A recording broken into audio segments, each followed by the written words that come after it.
नमस्कार, जय Hind. Knowledge care में आप सभी का हार्दिक स्वागत है। और टीचर बनने का एक बेहद ख़ास मौका है सभी के लिए, जिन्होंने ग्रेजुएशन और एमएससी के अलावा बीएड कर रखा है उनके लिए। तो आर्मी पब्लिक स्कूल में लगभग 8700 वैकेंसी है, जिसमें टीजीटी, पीजीटी और पीआरटी 3 वैरायटी की वैकेंसी है। तो उसके बारे में हम जानेंगे पूरे डिटेल्स में, और किसके लिए क्या योग्यता है, क्या सिलेबस है, एग्ज़ाम का पैटर्न क्या है, कब कब जो क्रोनोलॉजी है एग्ज़ाम डेट का, फॉर्म भरने का, सारी बातें इसमें हम डिस्कस करेंगे। तो बने रहिए हमारे साथ वीडियो में अंत तक। अगर आप चैनल पर नए हैं तो चैनल को सब्सक्राइब जरूर कर लें। तो सबसे पहली बात कि 136 आर्मी स्कूल में टीचर की वैकेंसी आई है, जो कि army welfare education society AWES के माध्यम से आई है। इसमें टोटल 8700 टीचर की बहाली है। The exact number of vacancies available in the respective school will be announced by the school management. Exact नहीं है लोकेशन, ये अप्रॉक्सीमेट डाटा है 8700 का। पोस्ट फॉर टीचर मतलब एग्जैक्ट डाटा जो है स्कूल के डिपेंड करेगा, हालांकि इससे थोड़ा सा ज़्यादा या थोड़ा सा कम इसी के आसपास होगा। Post for teachers in various category could be regular और fixed term nature which shall be inform along with announcement vacancies के अकॉर्डिंग। ठीक है, 3 वैरायटी का है। Selection of teachers will be done in 3 stage, यानी कि 3 स्टेज में ये प्रोग्राम होगा। क्या होगा? पहला स्टेज है जिसका नाम है स्क्रीनिंग एग्ज़ाम। ठीक है, इसमें क्या होगा कि एक ऑनलाइन स्क्रीनिंग टेस्ट कंडक्ट करवाया जाएगा 19 से 20 फरवरी के बीच, और इसके माध्यम से जो है ऑनलाइन माध्यम में ये होगा एग्ज़ाम आपका। और ये score card will make candidate eligible to appear for the remaining stage, यानी कि अगर आप स्क्रीनिंग एग्ज़ाम के लिए क्वालिफाई कर जाएंगे तो आपको नेक्स्ट स्टेज के लिए आपको एलिजिबल माना जाएगा। ठीक है, holders of score cards who want to improve their scores, those desirous of upgrading themselves, for example candidates holding a scorecard of TGT may now want to obtain a card for PGT having acquired additional qualification। यानी कि अगर आप TGT और PGT दोनों का qualify करना चाहते हैं तो PGT के लिए क्या है, आपका क्या होना चाहिए, MSc होना चाहिए। ठीक है, यानी कि पोस्ट ग्रेजुएशन होना चाहिए। और TGT के लिए आप ग्रेजुएट होना चाहिए। Please note that a holding a scorecard by itself does not entitle a candidate for an appointment। अब ये यहाँ पर ध्यान देना है, ये कहना है इनका, इसका मतलब ये नहीं कि अगर आप स्क्रीनिंग टेस्ट पास कर जाते हैं तो आप नियुक्ति का दावा नहीं कर सकते हैं। इसके लिए आपको क्या करना होगा, स्टेज 2 और स्टेज 3 के साथ भी गुजरना पड़ेगा। स्टेज 2 क्या है आपका? स्टेज 2 जो है वो इंटरव्यू का स्टेज है, और इसमें आपका जो है the respective school cell announce the vacancies available through various means like local newspaper, the school website, इन सब के माध्यम से वो अपना वैकेंसी बताएंगे। इंटरव्यू मे और may not be held at the location of the school, it may be held as per discretion of the local management at a convenient place at one of the another school. अब ये ज़रूरी नहीं कि जिस school के लिए आप apply करिएगा, जिस आर्मी स्कूल के लिए, वहीं पे इंटरव्यू हो, ऐसा नहीं हो। जहाँ पर भी उनको सुविधा लगेगा वहाँ पर आपको इंटरव्यू के लिए कॉल किया जाएगा। थर्ड स्टेज है आपका evaluation of teaching skills and computer proficiency. यहाँ पे टीचिंग स्किल्स आपका मेजर किया जाएगा। इसमें आपका जो है, इसमें लैंग्वेज, टीचर का लैंग्वेज क्या है, written test comprising essay and comprehension of 15 marks, 15 marks का आपका एसे और कम्प्रीहेंशन टेस्ट लिया जाएगा along with evolution teaching skills के साथ साथ। और उसके अलावा जो है सिलेक्शन कमेटी में also hold computer proficiency test भी लिया जाएगा, अगर उनकी इच्छा हो तो। ठीक है, उनकी इच्छा पर डिपेंड करेगा। तो मोस्टली जो आपका जो है इसमें टीचिंग स्किल्स जांचा जाएगा। ठीक है, कि आपका जो है टीचिंग स्किल्स कैसा है, और 15 नंबर का आपका एसे लिखवाया जाएगा। तो 3 स्टेज से आपको गुजरना है। Stage 2 and 3 will be held in tandem under the aegis of board of administration at headquarter command या स्कूल मैनेजमेंट के द्वारा होगा। अपॉइंटमेंट जो होगा वो CBSE और AWES के रूल के मुताबिक होगा। Interview shall be for a group of schools, हो सकता है कि ग्रुप ऑफ स्कूल्स इकट्ठे अगर करवाना चाहें। And the selected candidates for regular category may be appointed in any of the schools in the cluster. ठीक है, ये सारी बातें हैं। चलिए आप जानते हैं कि एग्ज़ाम कब होगा। सबसे पहले तो फॉर्म भरने की बात होनी चाहिए। चलिए एग्ज़ाम का जो स्क्रीनिंग टेस्ट का डेट है वो 19 और 20 फरवरी निर्धारित किया गया है। ठीक है, उसके बाद जो है लिस्ट ऑफ सब्जेक्ट्स की अगर बात करें पीजीटी, टीजीटी और पीआरटी के लिए, तो पीजीटी के लिए मैंने पहले ही बताया कि पोस्ट ग्रेजुएशन के साथ साथ बीएड होना चाहिए, दोनों में 50-50% मार्क्स होना चाहिए। टीजीटी के लिए आप ग्रेजुएट और बीएड होना चाहिए। पीआरटी के लिए ग्रेजुएशन के साथ क्या होना चाहिए, 2 ईयर डिप्लोमा होना चाहिए, 2 साल का डिप्लोमा होना चाहिए। A postgraduate with less than aggregate 50% marks in graduation but aggregate 50% marks in post graduation and also 50% marks in the subject applied for shall also be eligible। अगर पोस्ट ग्रेजुएट में अगर आपका मार्क्स जो है पूरे aggregate का 50% है, कम है, 50% से कम है मार्क्स ग्रेजुएशन में, लेकिन aggregate 50% marks in post graduation, अगर आपका ग्रेजुएशन में 50% से कम है लेकिन पोस्ट ग्रेजुएशन में अगर 50% से ज़्यादा है तब भी आप अप्लाई कर सकते हैं। ठीक है, और अगर आपका जो है 50% मार्क्स जो सब्जेक्ट में, जिस सब्जेक्ट के लिए आप अप्लाई कर रहे हैं उससे ज़्यादा है तब भी आप अप्लाई कर सकते हैं। ठीक है, उसके बाद है details list of minimum qualification for teacher in army. Annexure 3 में इस बात की चर्चा की गई है। एज की बात की गई है तो एज जो है आपका 1 अप्रैल 2021 तक आपका कितना होना चाहिए, फ्रेश कैंडिडेट के लिए 40 साल से कम होना चाहिए, एक्सपीरियंस टीचर के लिए 57 साल से कम होना चाहिए। फ्रेश टीचर 40 साल तक हो सकते हैं। In the case of Delhi schools the candidate should be in the age bracket as per dossier. ठीक है, और वहीं एक्सपीरियंस टीचर के लिए 57 साल तक का चलेगा। CTET TET is not mandatory for appearing in the online screening test, यानी सीटेट और टीईटी का यहाँ पर कोई रोल नहीं है। अगर आप पास भी हैं तब भी आपको यहाँ से गुजरना ही पड़ेगा। यहाँ लिखा है कि however CTET TET conducted by centre या state government is mandatory for appointment as TGT PRTs, those are not qualified, those not qualified in seated TET but found fit in all other respects may be considered for appointment on vacancies which may be ad hoc in nature or attainment of qualification। ठीक है, अगर आप CTET और TET के माध्यम से, ठीक है, is not CTET TET is not mandatory for appearing in the online screen test, उसके लिए एलिजिबिलिटी नहीं है। अगर मान लीजिए आपको कंसीडर किया जा सकता है, एडहॉक के रूप में भी कंसीडर किया जा सकता है। Candidates are required to ensure that they fulfill NCT का रूल्स जो है उसको आपको पूरा करना है। Regulation and notification for minimum qualification appendix 7 of CBSE application by laws, इसके माध्यम से aggregate percentage will be based on the marks for the entire duration of graduation, यानी कि एग्रीगेट मार्क्स जो आपको जोड़ना है वो पूरे मार्क्स का, जैसे आपका जो है 800 नंबर का, 800 नंबर का तो ग्रेजुएशन का पेपर होता है, जैसे एलएनएम की बात की जाए तो उसमें, तो इसी तरह का आपका जो टोटल जो मार्क्स है, ठीक है, टोटल कितने मार्क्स का हो गया एग्ज़ाम आपका, लगभग 1500 हुआ ना, 1500 का एग्ज़ाम हो गया, उसका निकालना है 50%।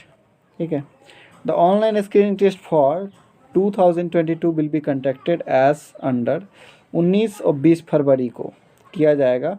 मेथड होगा ऑनलाइन, फॉर्मेट होगा MCQ।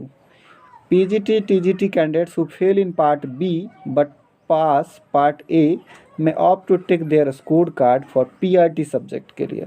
अगर आपको पार्ट ए में आप पास करते हैं, पार्ट बी फेल कर जाते हैं, तो आप पीआरटी के लिए ऑप्ट कर सकते हैं। स्कोर को नॉर्मलाइज किया जाएगा, 1/4 का निगेटिव होगा अगर आप गलत करते हैं तो एक भी सवाल।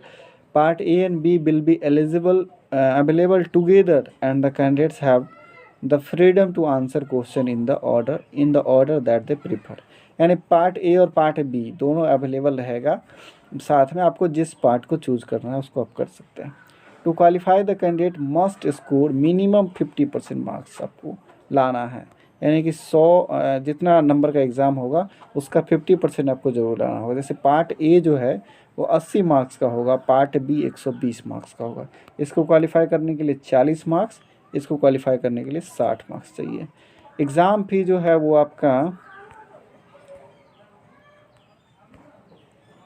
एग्ज़ाम फ़ी जो है वो 385 रुपये है, नॉट रिफंडेबल है, यानी कि एग्ज़ाम फ़ी वापस नहीं होगा। फॉर्म फिलअप स्टार्ट है 7 जनवरी 2022 से 28 जनवरी 2022 तक आप अप्लाई कर सकते हैं। इसके लिए आपको क्या चाहिए? अप्लाई करने के लिए एक वैलिड मोबाइल नंबर चाहिए, ईमेल आईडी चाहिए जिस पर आपको ओटीपी और ईमेल आईडी वेरिफिकेशन भेजा जाएगा। उसके अलावा जो है आप अपना एडिट कर सकते हैं डिटेल्स फर्स्ट स्टेज में ही, जो आपको बेसिक डिटेल्स देना है वो डाल सकते हैं। Information online form you will be asked by system to attach the following day, आपसे वहाँ पर फोटोग्राफ और सिग्नेचर लिया जाएगा। Proof of date of birth यानी कि मैट्रिक का मार्कशीट आप अपलोड कर सकते हैं, मैट्रिक का मार्कशीट, ठीक है।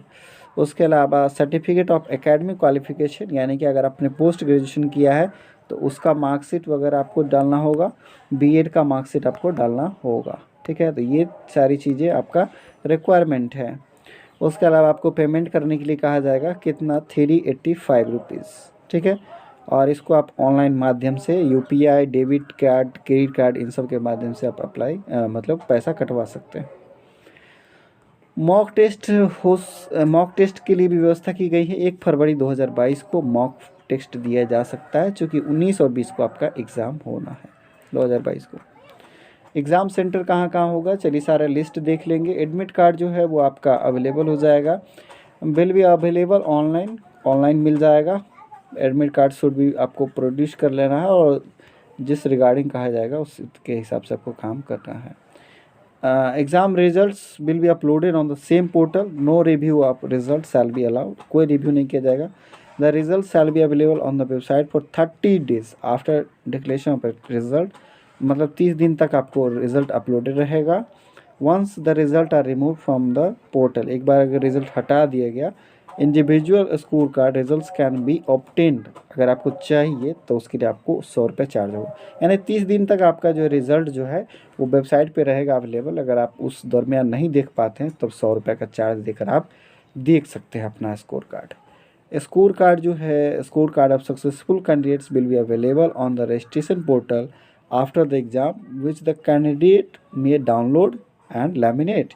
The card will be valid for provided the candidate takes up teaching positions in any CBSE recognized school for a period of at least 1 year within 3 years of issue of score card. इस score card का भी आप use कर सकते हैं आगे चलकर। Registration जो है आपका 7 जनवरी से 28 जनवरी के बीच है। एडमिट कार्ड आपको 10 फरवरी को मिल जाएगा। एग्जामिनेशन 19 से 20 फरवरी को, रिजल्ट 28 फरवरी को मिल जाएगा। तो ये है क्रोनोलॉजी। अब आइए हम आगे देखते हैं एग्ज़ाम सेंटर की।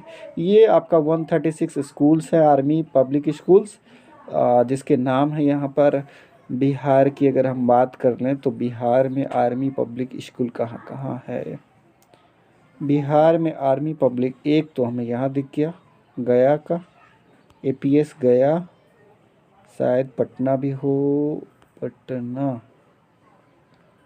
चलिए तो ये सारा लिस्ट है, आप देख लेंगे अपने हिसाब से। सारे लिस्ट का आप चाहें तो स्क्रीनशॉट ले सकते हैं, ठीक है। एक बार यहाँ से क्लिक कर लीजिए। चलिए नेक्स्ट आगे बढ़ते हैं, फिर यहाँ से क्लिक कर लीजिए।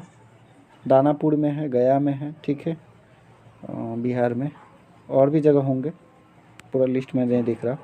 हाँ, लिस्ट ऑफ सब्जेक्ट की बात करें तो लगभग ढेर सारे सब्जेक्ट अवेलेबल हैं। 17 सब्जेक्ट, टोटल 17 सब्जेक्ट आपके पास अवेलेबल हैं, देख सकते हैं आप, ठीक है।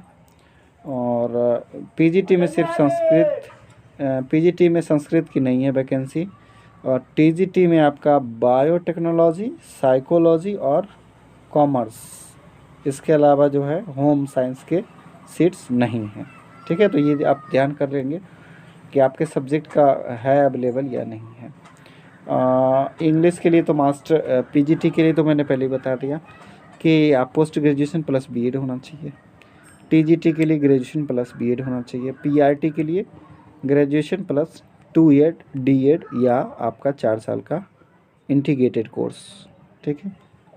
और इंडिविजुअल सब्जेक्ट के लिए आपका अपना अपना देख लीजिएगा। जैसे आपको मान लीजिए ग्रेजुएट है और मैथ से आपका भरना चाहते हैं पीजीटी के लिए, तो पोस्ट ग्रेजुएशन होना चाहिए, यानी मास्टर डिग्री होना चाहिए आपका मैथमेटिक्स में। ठीक है, अल्टरनेटिव आप ये भी कर सकते हैं। ठीक है, वैसे in general masters degree in math plus BEd होगा। चलिए इसके बाद हम सेंटर्स की बात कर लेते हैं कि बिहार, हाँ चलिए सबसे इम्पोर्टेंट बात, सिलेबस क्या होगा एग्ज़ाम का।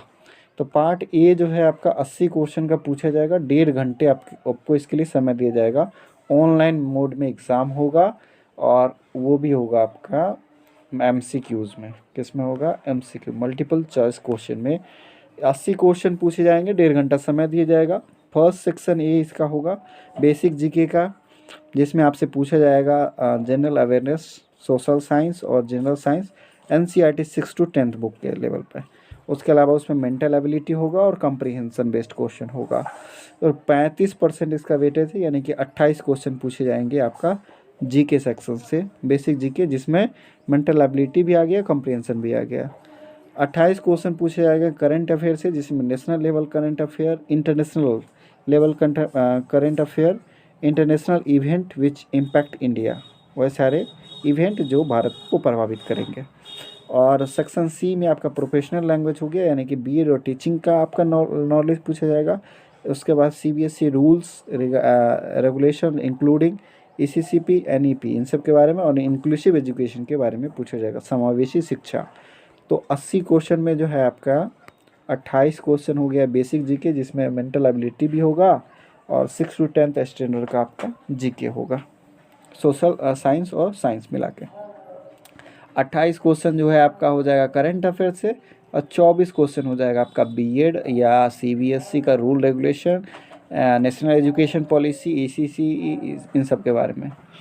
पार्ट बी की बात करें तो ये 120 क्वेश्चन इसमें रहेंगे, और 120 क्वेश्चन के लिए 2 घंटे का समय दिया जाएगा। वहाँ 80 क्वेश्चन के लिए आपको 1 घंटा 20 मिनट का समय दिया गया था ना, ये 30 मिनट का, 1.5 घंटे का। यहाँ 120 क्वेश्चन के लिए आपको 2 घंटे का समय दिया जाएगा। इसके 4 पार्ट होंगे। सब्जेक्ट स्पेसिफिक बेसिक नॉलेज, इसमें 42 क्वेश्चन पूछे जाएंगे, और नॉलेज बेस्ड होगा, एप्लीकेशन बेस्ड होगा। फिर सब्जेक्ट स्पेसिफिक मॉडरेट क्वेश्चन पूछा जाएगा, वो पूछा जाएगा knowledge based, application based, 42 question वो हो जाएगा। उसके बाद हायर जो आपका सब्जेक्ट स्पेसिफिक है, पहला आपका 6 to 10 तक होगा बेसिक नॉलेज का, फिर 6 to 10 तक का ही होगा, लेकिन मॉडरेट लेवल से पूछा जाएगा। सब्जेक्ट स्पेसिफिक यानी कि अगर आप मैथ से हैं तो मैथ का ही बात की जा रही है। उसके बाद सब्जेक्ट स्पेसिफिक आपका हायर नॉलेज पूछा जाएगा सी सेक्शन में, और हायर पूछा जाएगा ग्रेजुएशन के सिलेबस से पूछा जाएगा आपका higher level language knowledge based पूछा जाएगा ऑन ग्रेजुएशन के सिलेबस से। ये 24 क्वेश्चन यहाँ से आपका पूछा जाएगा। तो कुल मिला के 120 क्वेश्चन के लिए आपको 2 घंटे का समय दिया जाएगा। ये रहा सिलेबस। फिर से वही बात, पीजीटी का सिलेबस ये हो गया। पार्ट बी हमने देखा। अब ये एग्ज़ामिनेशन सेंटर है, जिसमें बिहार के तरफ से अगर हम बात करना चाहें तो बिहार में आपका पटना है, यूपी में वाराणसी है, मेरठ है, उत्तराखंड में रुड़की है, बहरामपुर है, ये सब है। झांसी है, भोपाल, ग्वालियर, भूज, अहमदाबाद, पुणे, नासिक, मुंबई, नागपुर, पटियाला, अम्बाला, हिसार, कानपुर, इलाहाबाद, रांची, सागर, गंगटोक। ठीक है, एग्ज़ाम फ्रॉम होम की फैसिलिटी भी है क्या? तो ये भी है, देखिए एग्ज़ाम फ्रॉम होम भी है, तो सब चाहेगा एग्ज़ाम फ्रॉम होम ही मिल जाए। तो ये है सारे लिस्ट हमने बताया आपको। तो ये टोटल वैकेंसी है, जिसके लिए एप्लीकेशन 7 जनवरी से स्टार्ट है, और इसके लिए एग्ज़ाम भी आपको जल्द ही ले लिया जाएगा। तो अगर आप भरना चाहते हैं इसके लिए एलिजिबल है तो भरें।